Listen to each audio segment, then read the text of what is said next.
Welcome to or welcome back. This is Grateful and Full of Greatness. I'm your host, Mark Glicini. On this podcast, I sit down with guests who, in my opinion, live their life with the pursuit of greatness in mind. And this platform allows me to discuss and to explain strategies that go into peak performance. This is episode number 3. My guests, Dr. Rob Gilbert and Maria Nolan. Dr. Gilbert has been a professor of sports psychology for roughly 40 years. He's the most energizing teacher I've ever met, one of my mentors, and dear friend. Maria Nolan, the best high school girls volleyball coach in the state of New Jersey. Doc and I would argue the world. Some coaches are good for a few years, maybe decades. Maria Nolan has been dominant for over 43 years, winning the New Jersey State Championship 13 straight years at Immaculate Heart Academy and 29 total state championships, including 10 Tournament of Championships. Doc, Maria, I'm grateful to have you on my podcast, and thank you for sitting down with me today. Thanks for having us, Mark. Hi. So, Doc, what drove you to sports psychology, and what kind of influences set you on the path that you are today? Well, it was just the most natural thing in the world. As a student, as an athlete, as a person, I had psychological problems. I mean, not severe psychological problems, but everything from, everything I teach, relaxation. I was anxious, I couldn't sleep, and there were very simple answers. I mean, really simple answers. And it was just so much fun to find an answer when nobody was giving answers. If it's so easy, why would you say that so many people have such a hard time with it? Well, we over-sophisticate it. Like you go to a doctor or a psychologist or a psychiatrist with an anxiety problem, especially a psychiatrist, they'll give you a pill. So you could give the pill or you could learn the skill. You could learn to medicate or meditate, and it's just, I'm not saying that medication is bad, but at least try the meditation. So the main influences was your own life experience. Of course. Was your own life experience. Yeah. Maria, as being a coach, how do you help your athletes get to this optimal state? Well, actually, I was fortunate enough to find Dr. Gilbert years ago, back in the 80s. I took a course that he was teaching, and although before that course, I went to one of his workshops called Winner's Workshop, and I understood the importance of psychology in relationship to sports and working with high school athletes. So I incorporated a lot of what I learned in his class into my coaching.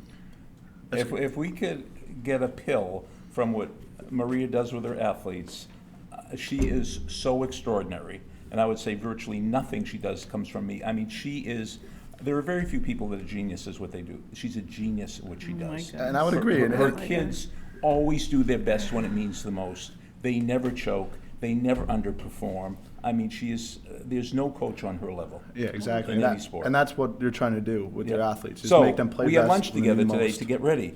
I mean, when you find somebody this extraordinary, I mean, you can't. What's the secret? You don't know the secret. It's so many things. It's so complicated. And then we were telling her about one of my students that never misses class. Right. And we said, when's the last time you missed practice or a game? Never.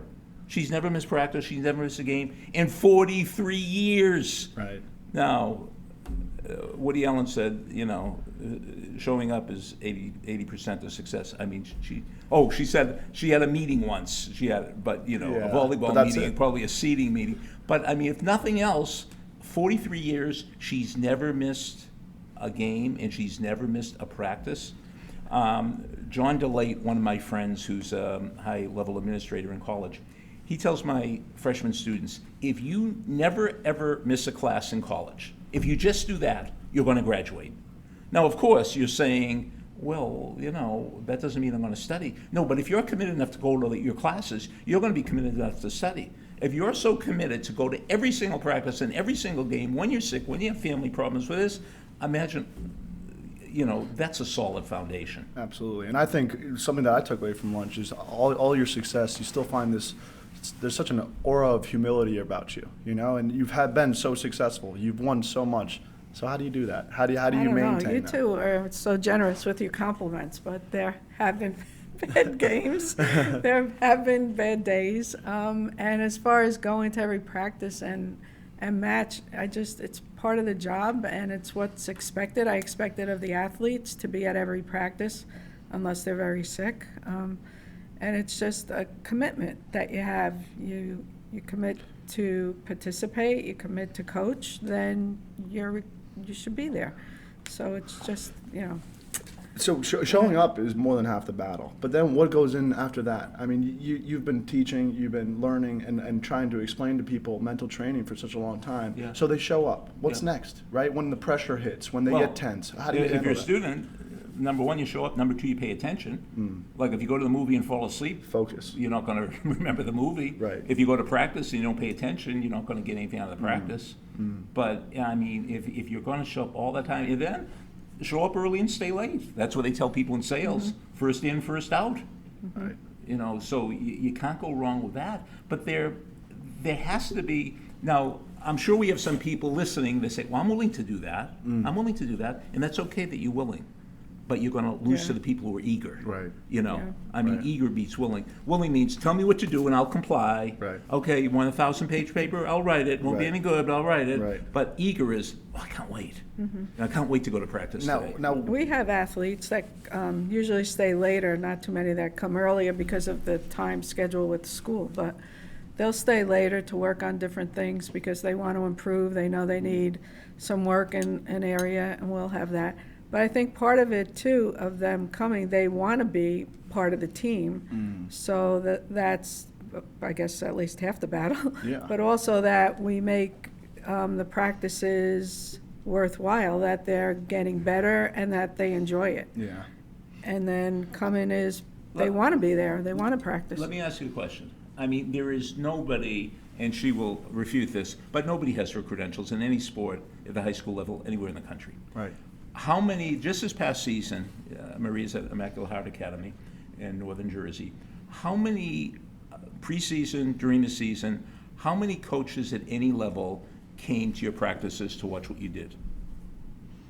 During the season? Yeah. If she's taking that long, isn't I that don't amazing? think any this Now, year. now, but so I- here you have sometimes- the genius, Yeah. the person, Right. and then you have people that want to be her. Right. So don't you think you'd show up? Right. Don't you think you'd go to, other than the people that you pay to be at your camps in the summer, I don't see any coaches showing up to. Well, why don't they just wait another year for her to win the tournament of championships and read about it in the Yeah, paper? no, right? I mean, but that's the thing. I mean, so you show up, you pay attention, and then, that's working hard. But working smart is figuring out what this genius does. I've had people, I've invited them to camp Yeah. from other schools that they've come and they've sat and taken, not many, but some have. And I've gotten phone calls over the years from some people wanting to, pick my brain about things. So picking your- Once in a while. Right. But let me tell you the other story. Many years ago, I had Maria Nolan of basketball, the greatest boys basketball coach in history. Remember Bobby Hurley, Bob Hurley, I from know St. him. Anthony's? And he came to my class, and this guy's superstar, just like you. As a matter of fact, he's probably won more national championships because you Yes. don't have national championships. And so, so one of my students said, "What's your secret to success?" And he says, "I don't own golf clubs." What? Your secret to success is, and then somebody says, "Coach, we don't understand what that means." He said, "Well, when you get to my level, there are all these big time basketball camps you go to with your buddies, and they give you one session every morning from 9 to 10 or something. You work at kids 9 to 10, then you go play golf with your buddies." He said, "Not me. I don't own golf clubs. I bring my notebooks. I go to every session I can. I'm taking notes. I don't care if it's first year coach, I don't care if it's a veteran coach. From that week, in addition to my paycheck, I want to get one drill I could use.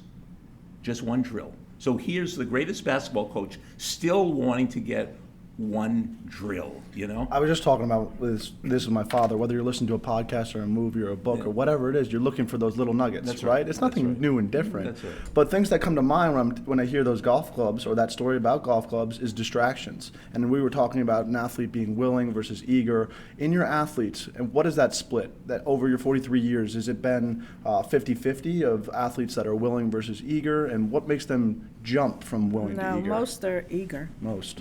Yeah.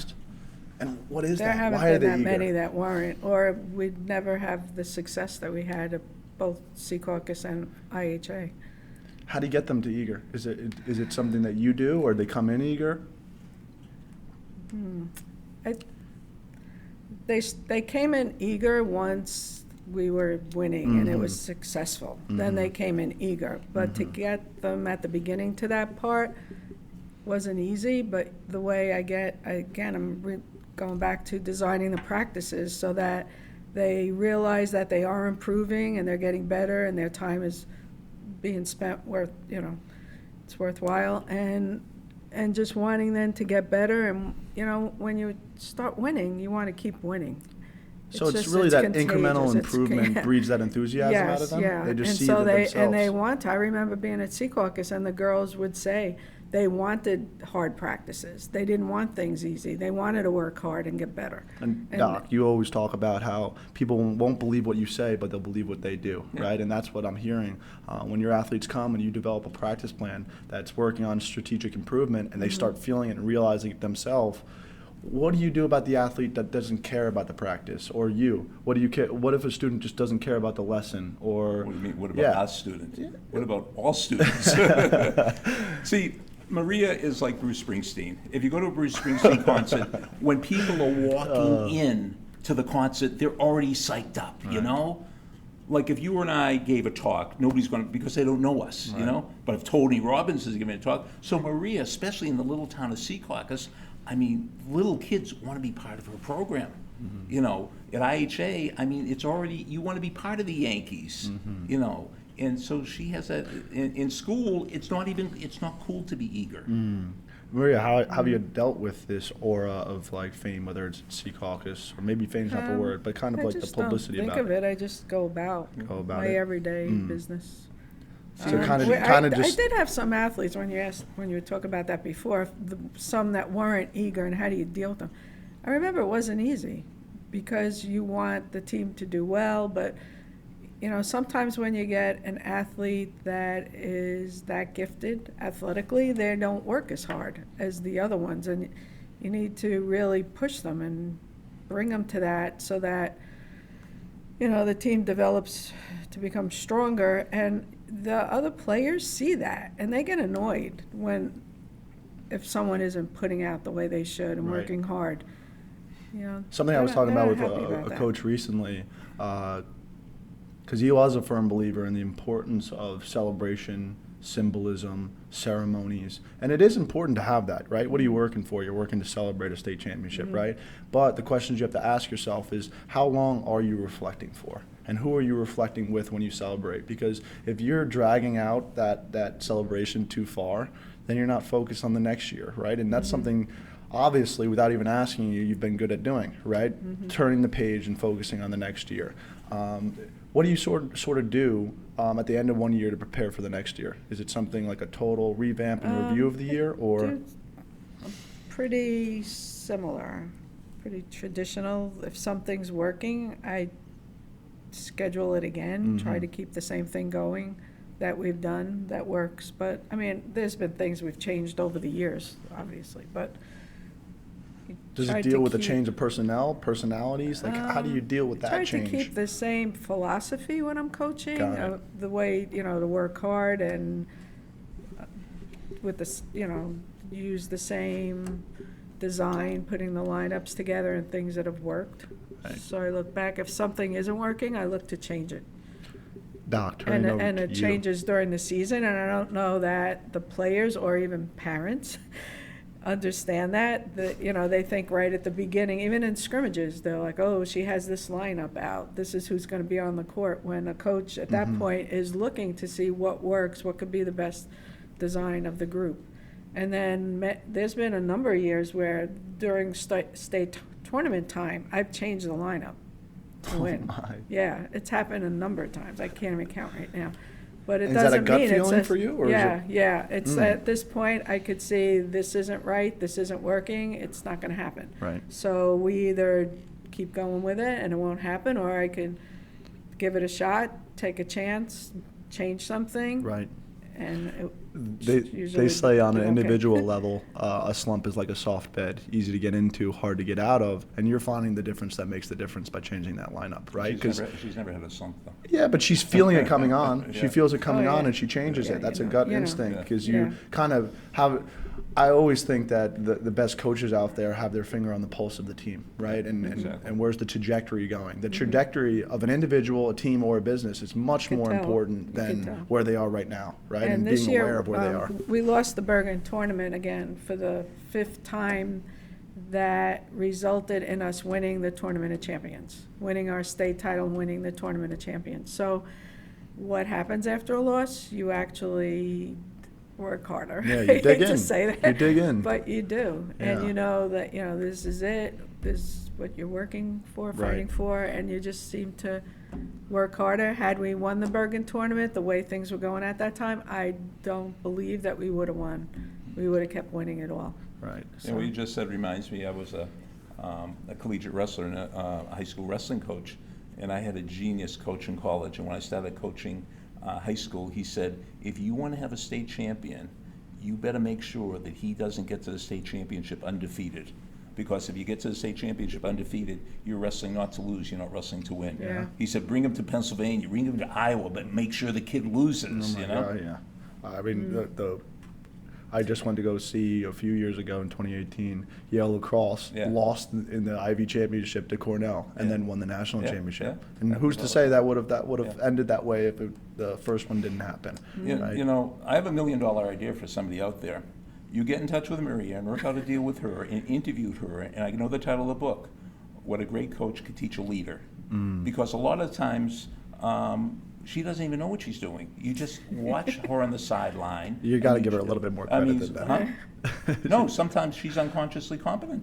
She's been right. doing it so long. She's been doing it so long. And some psychologists did this with John Wooden many years ago, and they wrote an article, What a Coach Could Teach a Teacher.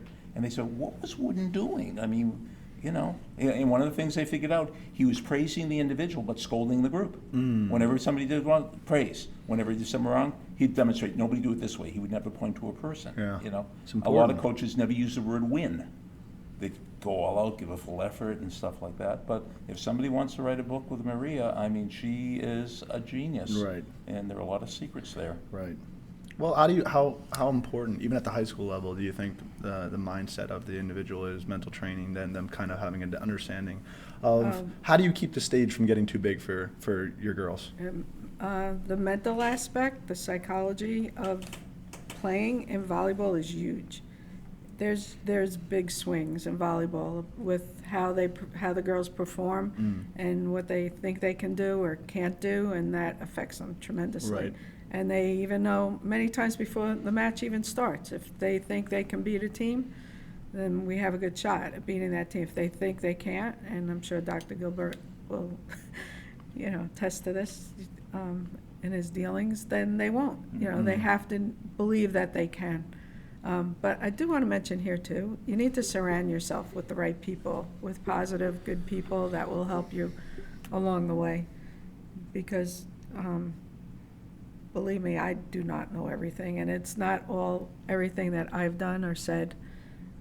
I've had a lot of people too along the way that have helped. I think that's a huge trait in all the leaders that you come across, is them coming to understand that they don't know it all, and that if you have the right team and you circle yourself with the right team. Yeah. Something you talked about earlier was that you still get nervous, you still I feel do. pressure. Yes, feel a lot of What pressure. do you do? What do you do I with think that? because we've won so much, I feel the pressure. I actually say to myself, why are you doing this? Why do you put yourself through this? You don't have to. Right. Yeah, it's tough. But there is a thrill to it, right? Yeah, oh yeah. Doc, is there anything you've ever loved more than teaching? Can you think of anything? No. Pizza. That's, Pizza, no? Pizza. Pizza. I was thinking of this yesterday because I didn't feel well yesterday, but I knew if I taught I'd feel better. Like teaching is the best drug for me. I mean, teaching makes everything better because I lose myself when I'm teaching. Right. I mean, I'm not reading off PowerPoints, and it's just all, just like you, it's all intuitive. Just for the listeners, just so they know what you're talking about with unconscious competence, can you explain that a little bit?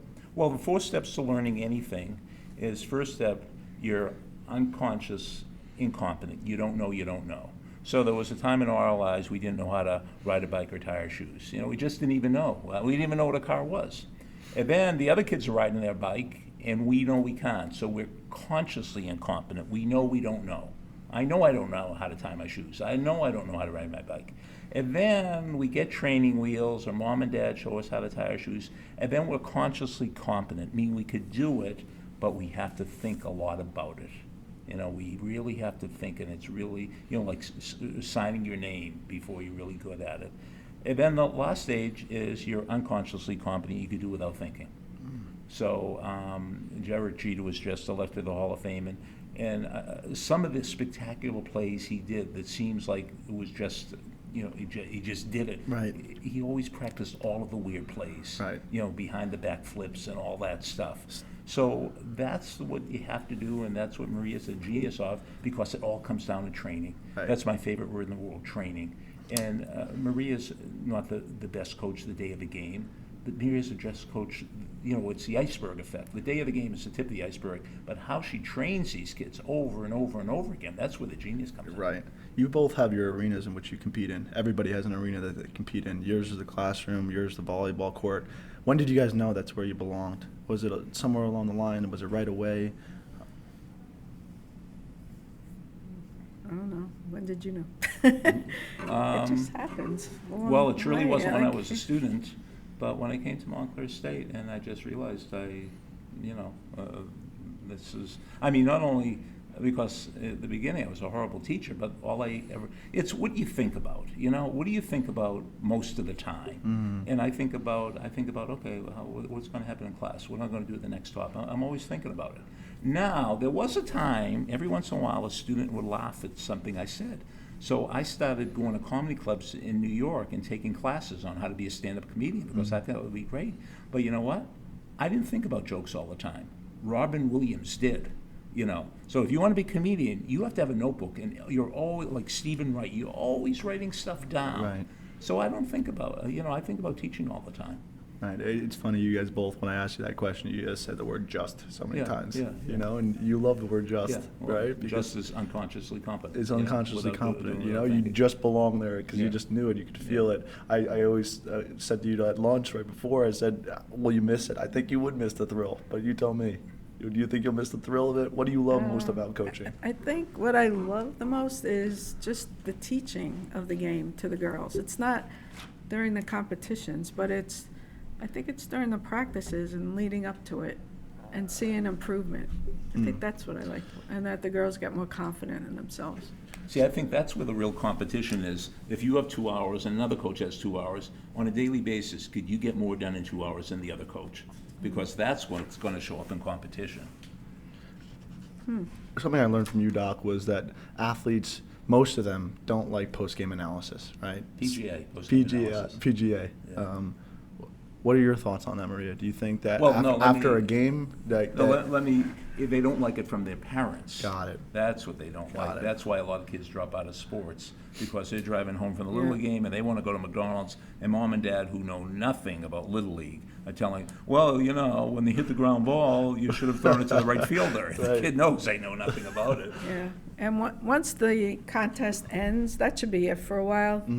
Players need to relax and enjoy it if it's a win, or I guess just focus and think about what happened if it's a loss. But then they do have to get in the car with the parent who's talking about it, and I think they should just lay off. Right. Lay off, give them time, and just, a lot of times they don't understand what's going on, and the players do. The players understand what's happening, where they need improvement or whatever. How do you go about leadership and making sure that it flows down from you and throughout the team?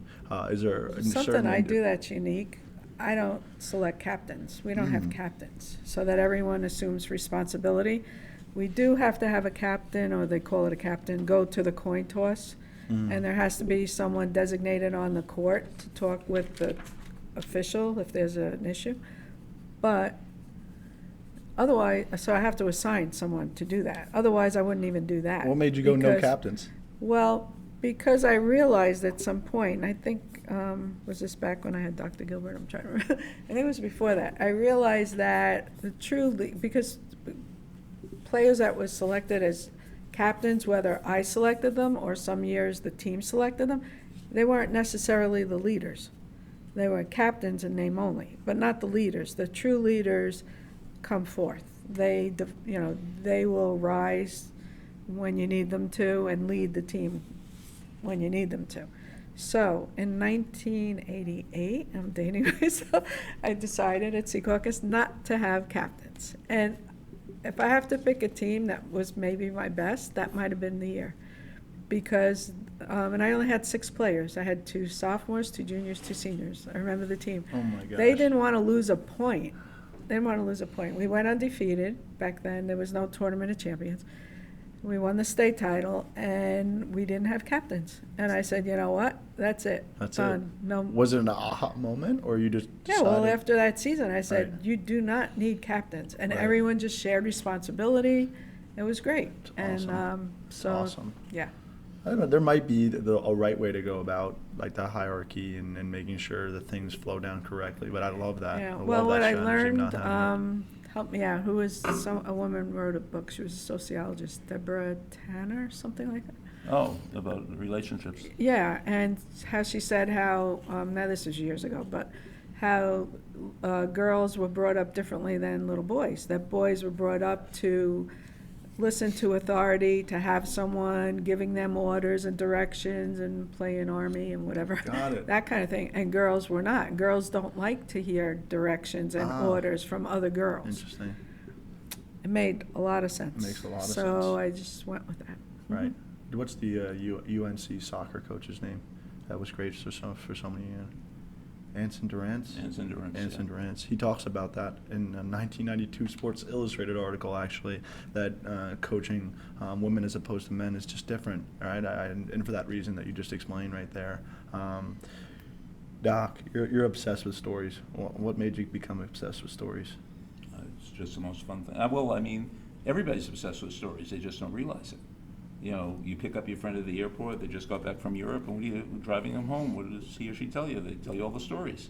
They don't tell you the facts. They don't say, well, I was on the train for 7,312 miles. You know, I spent $40,000. No, they said, oh, I almost got arrested in Austria. So Muriel Rukeyser just said, the universe is not made of atoms, it's made of stories. And everything's a story. Look at the word history. S-T-O-R-Y, right in the word history. History is story. I mean, we love it. We love stories. Everything, books are stories, sports are stories. Everything's a story. You do remember it. them. You do it so well in delivering a message, right? You go off on a tangent about a story, and then you drive home a message. What could you say for any coach that's listening on the importance of stories, importance of using it to deliver a message, and how to do that? Well, I'd say call my success hotline, 973-743-4690, or my Success Hotline Podcast.com, and I put all my messages there. And just like Maria, if I'm any good at telling stories, it's because I've been doing it for 28 straight years every single day. So it's not like I was a born storyteller, I'm a trained storyteller. Right. I mean, every day I put a 3-minute message out there. And there you go. Yeah. And something that we started with was how Maria shows up every single day and has been doing it for so long. You've been doing that success hotline every day. Yeah. And isn't there something to be said about just nothing sexy about it, just kind of going through it, that incremental improvement every single day? Yeah. When did you guys realize that was like important, that kind of just sometimes boring, sometimes not every practice is going to be as exciting, but there's something, maybe one nugget or two that you can learn from a practice or a story or one of your messages. What could you say on the importance of not being a flash in the pan and searching for this just one aha moment or this one, oh my God, this is going to be the practice that changes everything? Well, I don't think you focus on the part. I think you focus on just doing it every single day. Saving money every single day, dieting every single day, reading every single day. If you do it every single day, there's going to be magic. Right. If you do it once, I'm 72 years old. And if I only work out on weekends, I'm going to have a heart attack. It's better to not work out at all than to be, a Sunday warrior, Right. because that's too much for the stress. Right. But if I work out every day, I'm in good shape. What do I say is the most powerful thing in the world? Momentum. It's better to do a little a lot than a lot of little, because there's a burnout rate that comes with that. Yeah. Maria, do you have a motto, a team quote or slogan or pillars that you guys use every year? Something that I keep bringing up as we go along is the little things matter. Yeah, I'm big on that. Why? I don't know, if you just take care of the little things, I don't know. It helps. that is what's like really important, but how do you get your girls to do that? How do you get them to? Well, I just make sure it's just little things, such as what they're wearing, Right. and what they look like. Just little, and I'll tell them it's, if someone's not in line, I'll say, you know what, it's the little things that matter. Right. This is why you're being asked to do that. Right.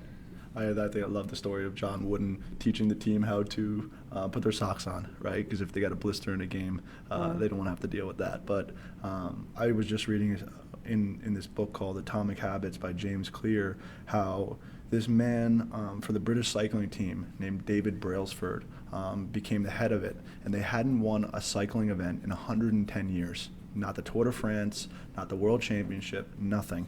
And he comes in and he implements the aggregation of marginal gains.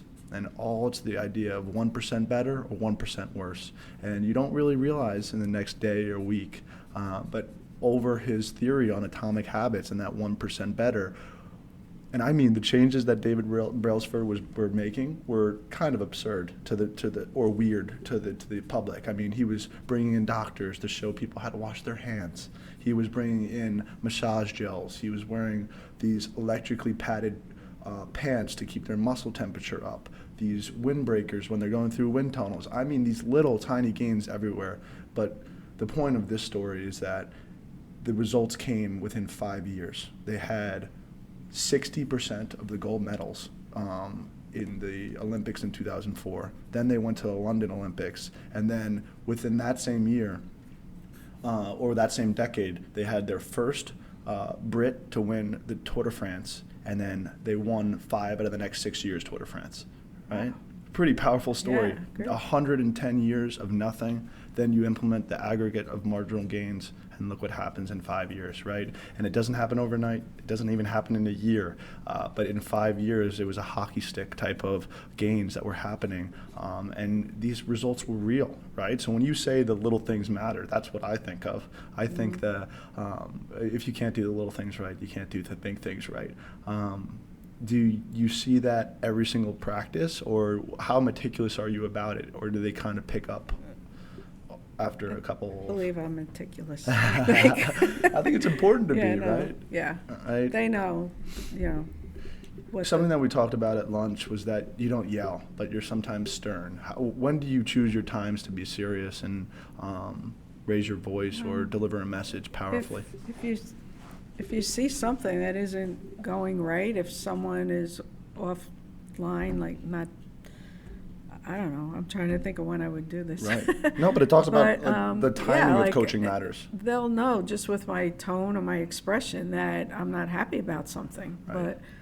But I could be yelling and nobody would even hear me, so I don't do that. But they know. I mean, the girls know what's expected of them, and they're hard on themselves too. I'm Right. coaching at a school that is a very highly academic school. Mhm. It's very competitive, even with academics. So these girls are those type of individuals. When I get there, they're after school, so JV and freshmen are practicing at that time. Our varsity girls are up in the balcony. They're doing their work. I mean, I'm not telling them to. They're just very driven across the board with Right. academics and athletics. So, It's really cool they when push you lay such a themselves. great foundation, right? Yeah. And it kind of feeds Yeah. into itself. They just And know. Just as like one more question on that, when you do try to implement something and you give a teaching point or a coaching point, is it usually X's and O's based, or is it effort based? What is it usually? It could be both. Could be Yeah, both. or either be both. Yeah. What do you two use as inspiration in your teaching and your coaching? Books? Does anything come to mind? Is there anybody you guys idolize that you looked up to help you coach, to help you teach, to be a better teacher? Well, he denied it before, but I do use still to this day different strategies he presented in a class back in the late 80s. I mean, I still use some They're of his timeless. techniques. They're timeless. And Right. he also comes and speaks at my camp during the summer. So sometimes I learn some new things when he's, Right. presenting to the campers. What's most amazing about both of you is that you have this this view of yourself as if it's not that high, as if you guys are not that successful or great at what you guys do. Where does that come from? How do you keep that humility about yourself? Well, I mean, that's not the fun thing. The fun thing is not to get to the top of the mountain. The fun thing is, like for me, it's the stories I'm going to find and the quotes I'm going to find going up the mountain. Right. I mean, if I were comparing myself to Tony Robbins, I'm never going to win. It's that comparison exteriorly rather than what you're doing, right? But I mean, for me, unlike Maria, I mean, there's the wins and losses are with people. Is somebody 5 years from now going to come back and say, this really helped me or something like that? But I had a guy last week come to my class, and he took a class 20 years ago, and he said it really helped him out. I said, that's nice. I said, what are you doing? What are you doing this weekend? He said, oh, I'm a referee in the Super Bowl. So he's one of the 7 people that were refereeing in the Super Bowl. So I'm not saying anything I said helped him get in the Super Bowl, but he's at the top of his profession. Right. That's what I was talking about before, about how peak performers rarely look back and see their impact. You have this amazing referee coming in and letting you know your impact years later, right? Maria, do you have any stories like that about your girls that come back? Probably I hear it, Every single day, right, Doc? Letters in the mail, everything. Well, there is something about being successful. Success breeds success. And when you're around a person with Maria and she wins all the time, and her teams win all the time, nobody ever gets sick of winning, Right. And everybody wants to be Other around people winning. get sick of us winning, other though. people, It's not you. hard because, just like the New England Patriots, everyone Yeah. wants to see us go down. Yeah. And, And it's hard to Maria- get that support. Maria, one thing I want to make clear is when she was at Secaucus High School and she won the state championship every year, they said, oh, well, that's Group 1, that's the smallest school. She couldn't do her Group 4. Then she went to the biggest schools, and she did it, both the small and the biggest. Right. I had an inflection point when I was a freshman at Yale. President Salve of Yale came to speak to all the Ivy League championships winners. So I guess I finished my first year at Yale. We were coming back for my sophomore year, and he was a professor of psychology before. Now he's the president of Yale, and he gave this speech, and I'll never forget it. He talked about birging, B-I-R-G, and it's basking in reflective glory. And what it means is you don't believe in a zero-sum game and in that if you win, then I lose. It's kind of like a win-win, right? So what basking in reflective glory is all about is if I look at IHA and I say, I know Maria and I love that she's winning, and by me getting enthusiastic about your wins and basking in your reflective glory, it'll bring more success into my life. Now, both of you in this podcast have talked about the influence of positive people and how important it is to be around good relationships, but that's the thing that I think about often, right? And I have sometimes every reason to be upset, right? That's my direct competitor, he is taking my job, or in lacrosse, I've sat out at games, but it's really not about that. If you can keep that perspective of basking in reflective glory, that success is coming, right? Waves don't crash right at sea, right? They start further out, right? So you kind of have to keep that view on it, because if you lose that birging mentality and you only pick yourself up to look at what you've done so far and to look what your competitors are at, then you lose momentum in your own life, in your own team, in your own business. So I really love that idea of basking in reflective glory, because I feel like it's done a lot for me in my own life, in looking at teams like the Patriots and having respect for it, right? I'm a Giants fan, but I have respect for Tom Brady, right? Because of his work ethic. And if you look at the influence Kobe Bryant's death just had, right? People are birging there. Yeah. They're certainly birging there, because they're like, whatever he was doing was a little piece of me too. And that's what's really powerful about sport. I think that's what's really cool about sports psychology, is because sport is just a platform, right? To that point, how have you used coaching to help you in life? Have you used it, or do you see direct correlation? Oh my goodness, it's been such a big part of my life because I've been doing it so many years. And I've been so fortunate because it took me in other directions, being on different committees with the State Athletic Association and even the National Federation of High School Coaches. So I got to know coaches from all over the country, coaches from other sports. I was actually president of the National Federation of High School Coaches at one point. Amazing. It was for all sports, and that was so exciting, and just to meet some celebrities along the way at their different functions, the galas that they had. And I enjoyed that part of it. I enjoyed being on selection committees for different Hall of Fames, for the state and for the National Hall of Fame. Being on the volleyball state committee, trying to make changes and improve things here in New Jersey. So it's taken me in other directions too. It's been So great. many different paths. And for Yeah. those listening, Maria's not only New Jersey Hall of Fame, she's National Hall of Fame. And it just goes to show that we're pack-oriented. And the more you work individually, the more you become part of communities that of successful people and that allow you to meet celebrities Can I and very correct you? successful people. I need to correct you. I'm not in the National Hall of Fame, but I am in New But you were Jersey's the Disney NJSIA. Coach of the Year. Disney Coach of And the the Year. that Disney Coach I of the Year is did, only yeah. one person in the country. You know. Sorry, so yeah, it was a that's better okay. accolade than I Not gave her. volleyball Coach of the Year, Coach of the Year. One term that I want to bring up, really impactful, that you've taught me, Doc, is Shaktipad. Oh, yeah. What is it? Why is it so important? Shaktipad's a Sanskrit word, and it means exchange of energy. And so, you know, suppose you really like some rock star, and you could see him or her on YouTube. You could buy the CDs, the DVDs, but you want to go to the concert because there's some exchange of energy you get from, you know, seeing them live. And so there's always an exchange of energy from teacher to student, from coach to athlete, from performer to members of the audience. And now the question isn't whether it's an exchange of energy. The question is it going to be positive or negative? You know, you could go into a classroom and come out totally de-energized, or you could go into a classroom and come out totally inspired. So I know my job, number one, is not education. My job, number one, is inspiration. So my job, number one, is when these kids leave this room, they're going to be more energized when they came in. Right? Because they showed up, right? That was the first one. they What's the showed second up. thing? Yeah. Attention. And how are you going to keep their attention? Shaktipad, right? Yeah. Well, I mean, that's the key thing.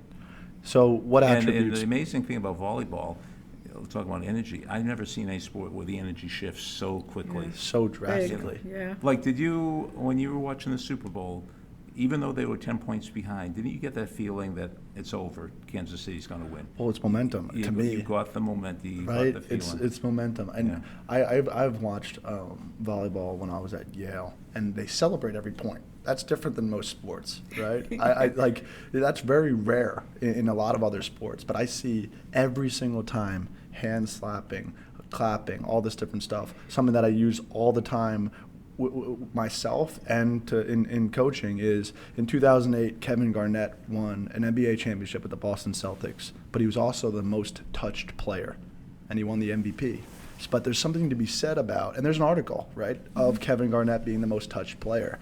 And it goes into the psychology of getting external, not being in your own head, by me touching a teammate appropriately that allows me to get out of my own head, stop thinking, oh, Mark, am I going to do this? Am I going to do that? You don't have any doubt. You just do, that unconsciousness.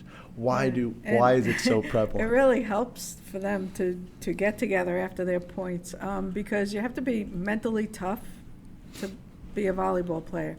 It's unlike other sports because the crowd is closed in.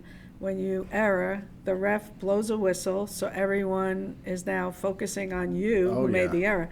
If you make an error in basketball, you're running down the court. Yeah. But right here in volleyball, everyone is looking at you, so you need to be able to handle that. So all those times where you are coming together really helps, to get through things. That even if you make an error, maybe someone's saying something to you, focus on the next point. Don't, you'll clean it up or whatever. I'm just thinking about this. Do you ever look at the team you're playing against and see them not celebrating and being like, wow, this is momentum against them? Or because that Shaktipad is really real in a volleyball We played a high court. school. We actually didn't. Yeah, we did. We played them last year in the Tournament of Champions. I won't say what high school. But the girls would cheer with the opposing team's fans. It was different. Yeah, it was really strange. Wow. Wow. I didn't see them doing that again this year, though. Wow. But the coach, I believe, explained like that was their way of dealing with their errors. Right. I don't know. I've never seen that before, but it was a little strange. Right. I think observation as a coach, how important is that? Right? 'Cause Yeah, it was actually, it was annoying to the teams they were playing against, that they were dealing with something they weren't used to. Mm-hmm. The other team reacting like that. Here's a question I have for you. Adjustments. I've been on teams where we didn't make halftime adjustments or quarterly adjustments or just in-game adjustments. How important are those to the success of the teams you've been on? Well, you need to make adjustments if you can, if you're able to, if you have the personnel that can quickly make adjustments and fix things, because otherwise, if the other team keeps doing the same thing, they'll get the same results. So how do you balance that? It's not easy. You just get 2 timeouts, and they're quick. They go quickly. So, it's hard, and you can't give too much information in a timeout. Mm-hmm. You said you were it's not meticulous. easy. Are you meticulous in-game or only during the training? No, during the game, too. Oh, Yeah. really? Well, you have to be, I think. Right. You have to be on top of it, know what to expect, need to get the feel of when you need to call a timeout. Mm-hmm. What do you do in those really pressurized situations? Man. Tight match. Sometimes you just have to get a feel, too, for how the team is feeling, how they're reacting, if they need to be picked up, if they just, usually they do need to be picked up if you're calling the timeout. It's usually based on that energy, right? Yeah, Just it's seeing like it doesn't getting need to them get back up in. or down. You just have to get in their heads and, make it work. I mean, it's a really basic Yerkes curve, right? On performance, relaxation, or energizing. Really, really basic on optimal performance. But how important is it to relax and to energize at the right time and be able to control that? It's huge. No, I mean, the problem for most people isn't being motivated. The problem is being too motivated. Mm. The problem is how do you take, somebody who's really, really super psyched up and relax them back to somewhat normal. What would you suggest to people that are over anxious or don't handle pressure well? How do they relax? Well, first of all, if you wanna take this advice today in the games tonight, forget about it. I mean, it's something you have to practice. And it's implement. a skill. It's a mental skill. It's just relaxation, stress reduction.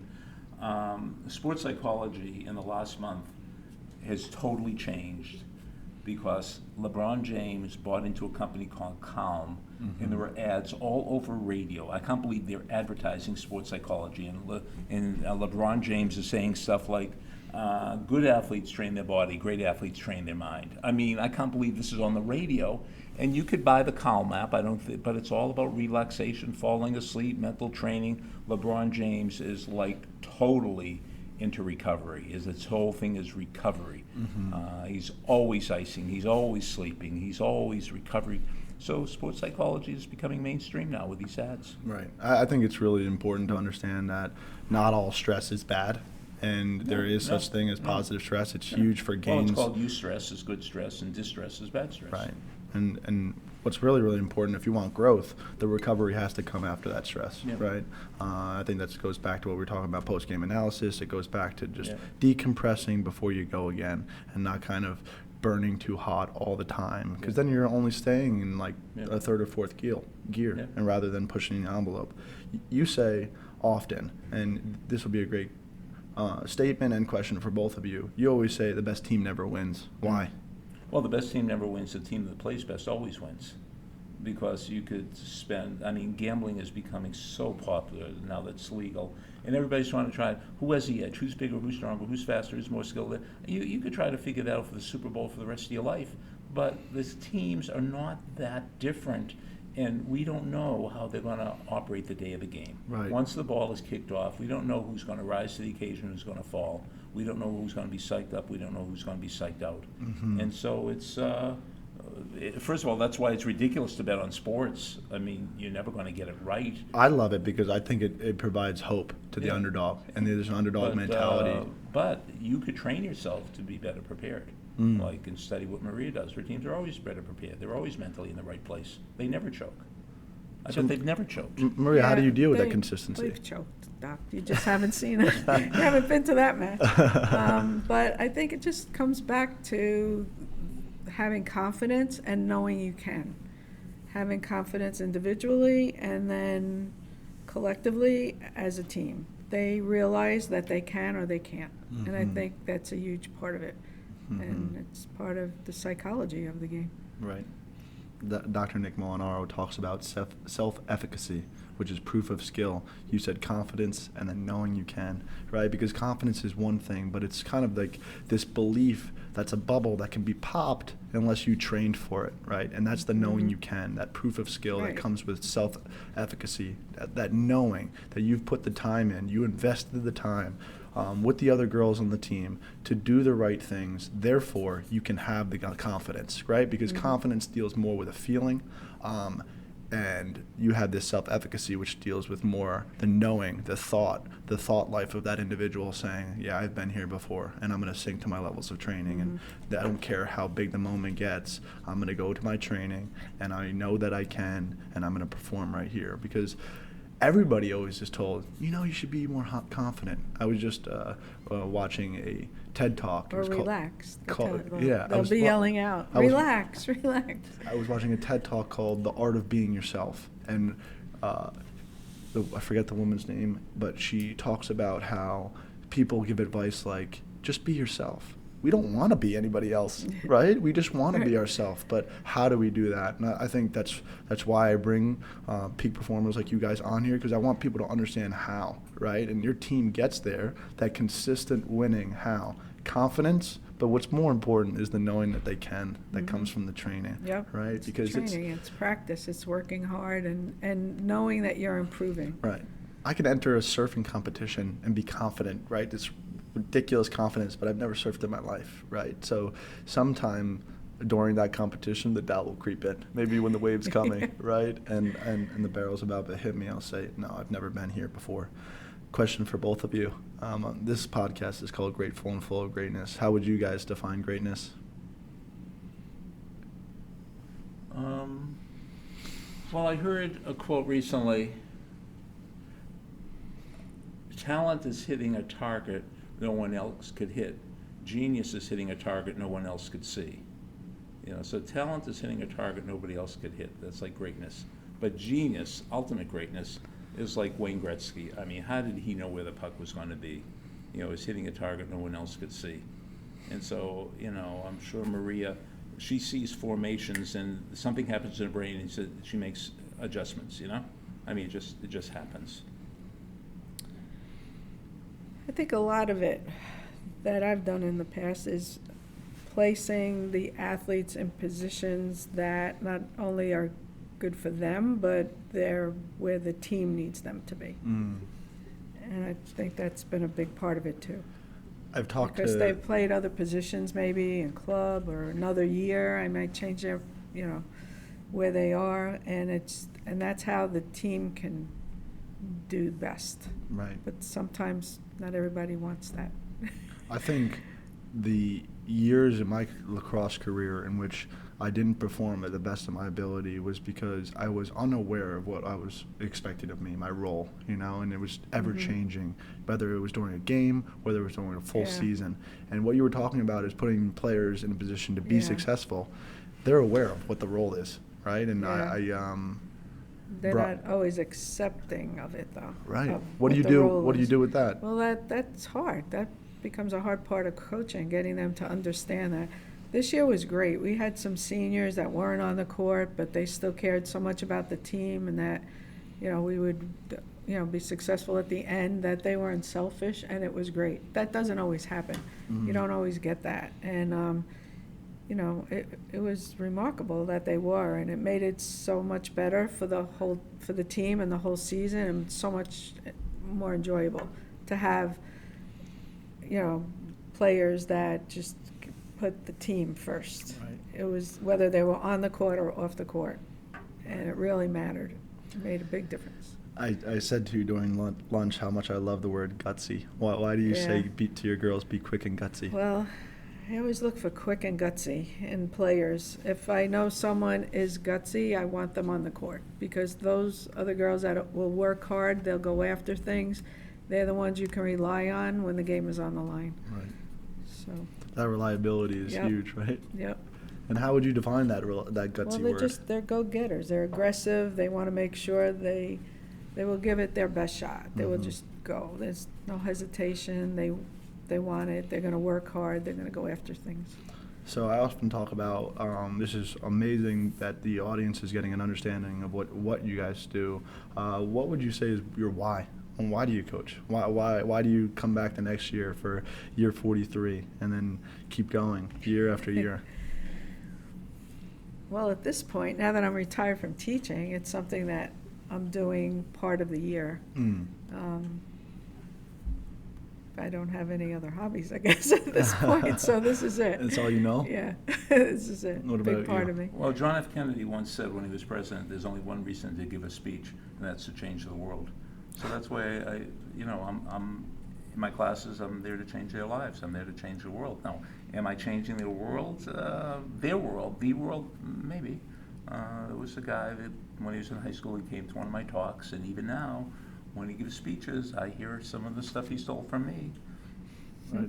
And you definitely hear that from me, right? Oh, but you say, who was this guy? Senator Cory Booker. Oh, wow. Wow. Wow. And so he was when he was in the 11th grade, he took one of my seminars, and he's still using some of the stuff, which is, in a way, that's my goal. My goal is not to get a paycheck, and my job is not to have a good PowerPoint presentation. It's to change their lives. To give them some ideas that are so outrageous that will actually change them. Well, you're the one who told me that smart people borrow, but geniuses steal. Oh, absolutely. Right? Absolutely. I met Doc Gilbert 2 years ago, and he's a grace from God, that's for sure. He's a big reason why, that I choose to go out into the world and help my clients peak perform and find the right strategies.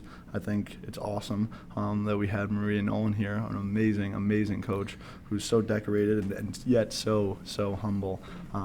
Doc, any final words that you would say about Maria Nolan and her influence on you and Well, she's just on her girls? I've just never known anybody like her in sports. I mean, year after year after year after year, with such consistency and such grace and such, just amazing. The audience You should see didn't her just face. jinx me, did you? No, I don't think so. I think you're so good you can't be jinxed. No, but you asked about why do I keep doing this. I guess I'm able, to keep working with young girls and, helping teams win and just bringing out the best.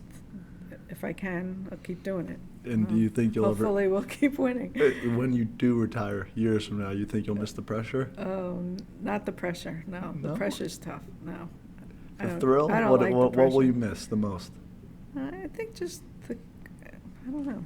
I just like teaching it. Mm. I like teaching the game to the players, seeing their improvement, seeing them learn. Right. That's And what do you I feel like enjoy you the still most. learn? Or no? Oh yeah, like I was just at the NCAA Final Four. There's the American Volleyball Coaches Association has a convention there, so I went there, to some sessions and always reading, always learning. Right. And now with the internet, it's easy. Right. Very So, easy. Yep. Well, thank you guys so much for coming on. I really, really appreciate it. You guys are great in my mind. You guys continue to pursue something great and shape the mind, bodies, and crafts of all your students and your players, and the world's a better place with both you in it. Thank you. Thanks for Thank having you. us.